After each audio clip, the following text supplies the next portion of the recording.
Hey guys, Professor Bill, Comic Book University, and War Scrolls, issue number 3 of 3, War of Realms adjunct book. I'm starting to lose my voice, too many reviews. I have a hard time pronouncing War Scrolls. I have to actually slow myself down because I want to say War Scrolls. What am I thinking of? What's that Freudian thing right there for you? Anyway, the main thing here, the feature, is the Daredevil God Without Fear, and that's actually a fairly important thing to read before you get to League of Spider-Man and the League of Realms, issue 3 of 3, also out this book, because it reveals the identity of Curse. And although I had no idea who this character was because I hadn't been reading the God of Thunder books, I only read like the first 4? I think I only read the first 4. Anyway, maybe I read the 5th one. I don't remember. What do you call it? Was that the one where issue 6 had the first technical appearance of Null? In which case I read that one also. But I didn't read anything after that, so there's that.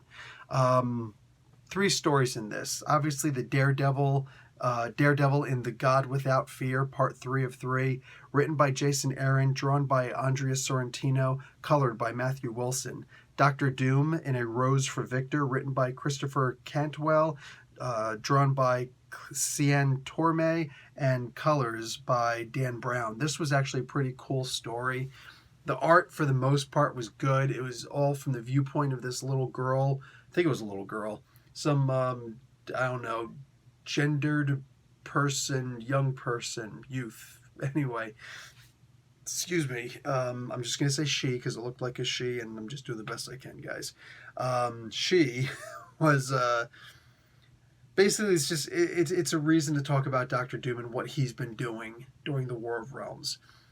You learn a little bit of Latvian in here. There's like, I think 3 Latvian words that we learn in here. It'd be cool. I don't know if Christopher Cantwell is more than just a regular comic book writer. I don't know what else he does. If he's a linguist, there's a good chance he could actually make a Latvian language. And all I'm saying is, y'all remember how freaked out we got for the Klingon handbook when that came out? What was that, 1992? 1992 that came out, I think it was. We all were like, whoa, that's awesome. And meanwhile, it's like, whatever, man. But how many of us comic book nerds would seriously take a step back and learn Latvian? You know what I'm saying? Like, that would be sick. That would be very sick. I'd buy that. I'd try to learn that stupid language. Just, like, how cool would it be? It's like, that's the official language of Comic Book University at this point. That would be so sick. It was a pretty cool story. The worst part of that story was the little girl goes and calls the Fantastic Four corny at one point. It's like, really? Corny? She's using the word corny. Anyway, they can be corny.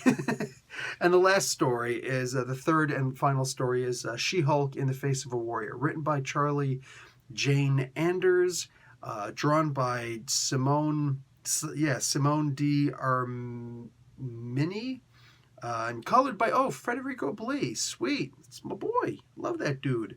He's a funny guy. Lettered by VC's Joe Sabino, Alan Davis, Mark Farmer, and Matt Hollingsworth did the cover art. So yeah, that story was not great. Sorry. The art was a little bit weird. And I don't know. I don't see the purpose of that story. I don't know what that story actually accomplished. Maybe there's some hidden thing in there that I didn't notice, and it's like, aha, that's the answer. That's how they're going to defeat Malekith. But I didn't see it, personally. Wasn't the best thing in the world for me, but it is what it is. As far as the main story, God Without Fear, I don't know, man. At least the Kingpin wasn't in it, because that was the main thing that bugged me. It's like, they showed the Kingpin, he wasn't in it. I was actually happy that the cover lied to me. He's in the previous story.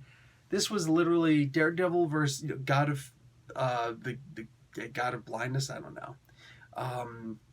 What do you call it? The God Without Fear. There you go. Going against a whole bunch of Malekith soldiers, then against Curse. We get the true name of Curse. Who Curse actually is. And there's a saying in voodoo: to know the name of a thing is to control the thing, is to have power of the thing over the thing. With Malekith, he went 1-on-1 against Malekith. I was thinking to myself that Daredevil is apparently way too strong. Like, he's got the sword of, what is it, Hofang. He's got Hofang. That's the sword of Heimdall. And I'm thinking to myself, wow, with this sword, he's more powerful than Heimdall is. But no, he is not. And they didn't, they had Daredevil pretending that he was, but in reality, he wasn't. He wasn't, because you saw how he was about to get trounced. You saw the way that he defeated Curse. It was through trickery more than anything else. As far as his statement at the end, that's something that I have a problem with. Why? Because I'm an uber religious Christian person, Catholic person, who'd be like, oh my God, I'm offended. You insulted my God. If your God's a snowflake, then I don't think your God's worth worshiping. There you go. If you don't like that, tough. But that being said, there's a way to talk about religion and a way to even criticize God without actually coming off as insulting. And this comic book failed to do that. So I'm pretty sure anybody who reads the last thing that Daredevil says in this book, I'm pretty sure there's going to be a lot of people, especially Catholics, but a lot of people in general, a lot of Christians who are going to be really upset over that. Is what it is, though, right? If you're okay with the heat, hey man, sunny day, enjoy yourself. Maybe get a fan. But this was pretty cool. I dug this. I dug this story. The first two stories, at least. It is what it is. Anyway, yeah, that's it. Long enough video for this comic book. Professor Bill, Comic Book University. Class dismissed.